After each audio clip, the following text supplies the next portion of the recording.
हरे नारियल की भेंट क्यों लगाई जाती है? हरा नारियल क्या है? वो गणेश भगवान कौन से हैं जो प्रथम पूज्य कहे जाते हैं? भगवान भोलेनाथ के पुत्र हैं गणेश भगवान, लेकिन भगवान शंकर की जब शादी हुई थी तब भी गणेश भगवान का पूजन किया गया था। वो कौन से गणेश भगवान हैं जो प्रथम पूज्य हैं? उनके बारे में जानेंगे और जागरण का लाभ हमें कैसे मिलेगा, इस बात को जाने के जागरण का असली पूजन कब होता है, माता रानी जागरण में कब आती है, तो ये सारी बातें आप लोग अब जानेंगे। भक्त लाल और तारा रानी की कहानी है। सर्वप्रथम मैं आपको लेकर चल रहा हूँ जागरण की तरफ कि जागरण हमें किस बात से। सुनिएगा, कहा गया है कि बड़े भाग्य मानस तन पावा, सुर दुर्लभ सदग्रंथन गावा। 84 लाख योनियां भी जाने के बाद हमें आपको ये मानव शरीर की प्राप्ति हुई है। कई जन्म है कीट पतंगा, कई जन्म गजनीन कुरंगा, कई जन्म पंखी सरप होइयो, कई जन्म हेवर वृक्ष जोइयो, अब आई जगदीश मिलन की बिरिया।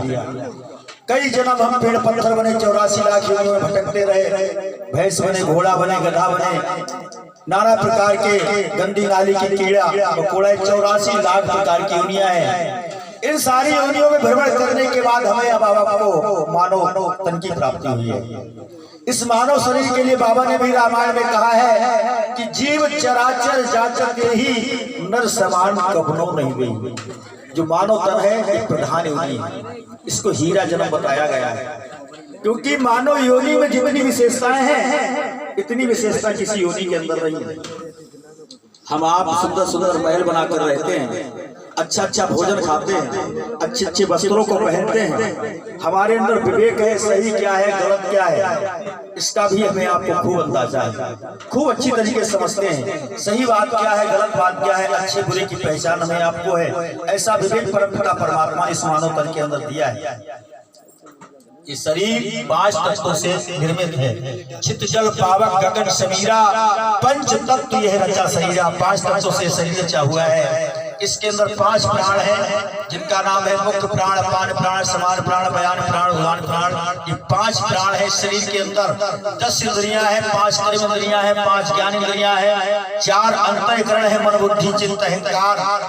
इन सबका प्रकाशक आत्मा है, इन सबका प्रकाशक आत्मा है, जिसके लिए गीता में भी और वेदांत में भी बताया गया है। जो बोल रहा है, जो देख रहा है, जो सुन रहा है, जो सबके अंदर है रूप से बैठा हुआ है, यही वो आत्मा है, यही परमात्मा है। हमारे हिंदू समाज में 4 वेद हैं।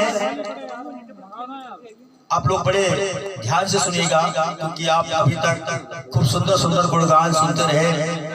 बड़े दूर दराज के हमारे मेहमान कलाकार आए हुए थे, उनके द्वारा सुंदर सुंदर भेंटों के माध्यम से आप सारी रात्रि जागते रहे। इसलिए जागते रहे कि आप असली जागरण में प्रवेश कर पाए।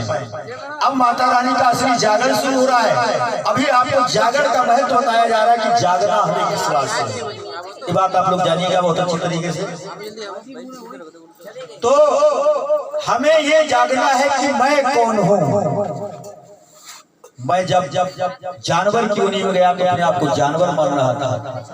मैं पेड़ बना तो अपने आप को पेड़ मान रहा था। गंदी नाली का कीड़ा बना तो अपने आप को गंदी नाली का कीड़ा मान रहा था। आज मुझे मानव का शरीर मिला हुआ है तो मैं अपने आप को मानव मान रहा हूँ। किसी को स्त्री का शरीर मिला, वो अपने आप को स्त्री मान रही है।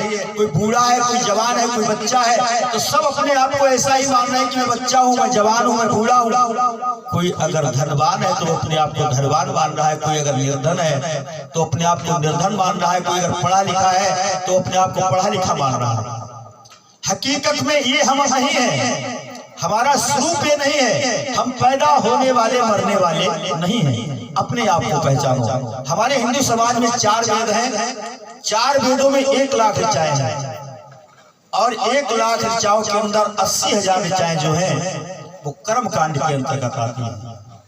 80,000 ऋचाएं, 16,000 ऋचाएं उपासना मार्ग की हैं और 4,000 ऋचाएं ज्ञान मार्ग की हैं। और उनमें भी केवल 4 महावाक्य वेदों के, जैसे गीता का महावाक्य है सत्यमेव जयते।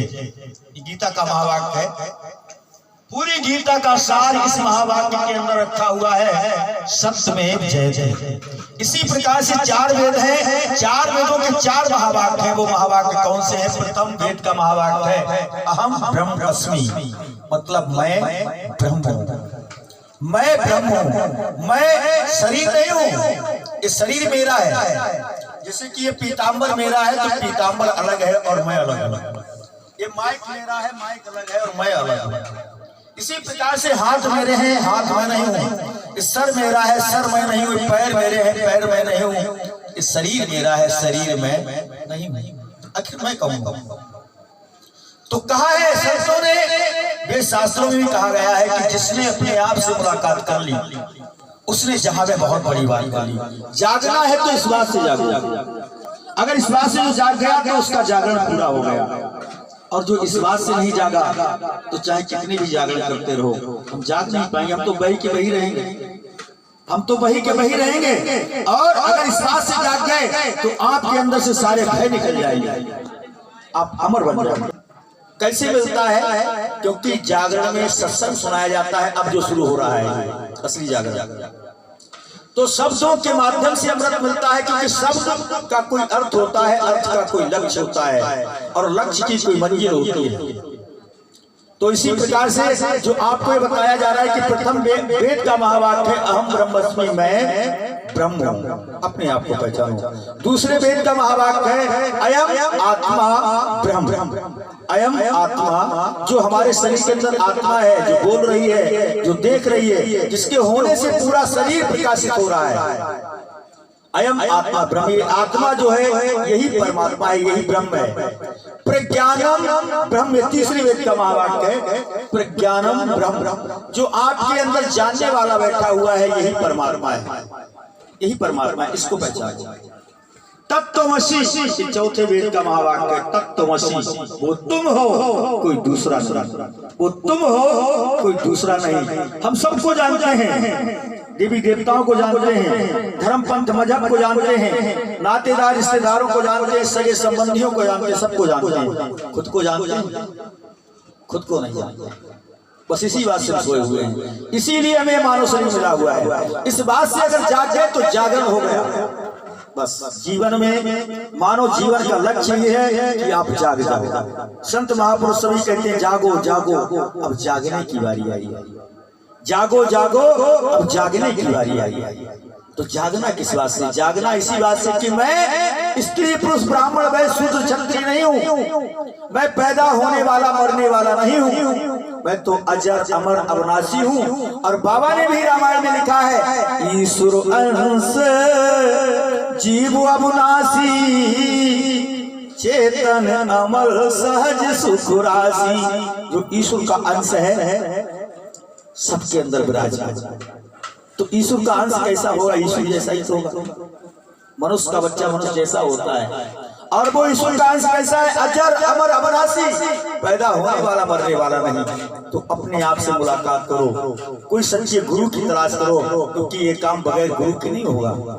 चाहे बिरंच शंकर सम होई और बिन गुरु भवनित तरह ना कोई, एक काम साधन ते न होई सतगुरु कृपा भाव कोई। इसीलिए गुरु को सबसे बड़ा बताया गया है। गुरु गोविंदो खड़े काके लागो पाए, बलिहारी गुरु आपने गोविंद दियो बताए। जागरण जब शुरुआत हुआ सर्वप्रथम गुरु की वंदना की जाती है। सारे तीर्थ धाम आपके चरणों में, हे गुरुदेव प्रणाम आपके चरणों में। सब कुछ गुरु को बताया गया है, और गुरु सच्चा मिल जाए समझो परमात्मा मिल गया। क्योंकि गुरु ही एक ऐसा मार्गदर्शक है जो हमें जगा सकता है। अगर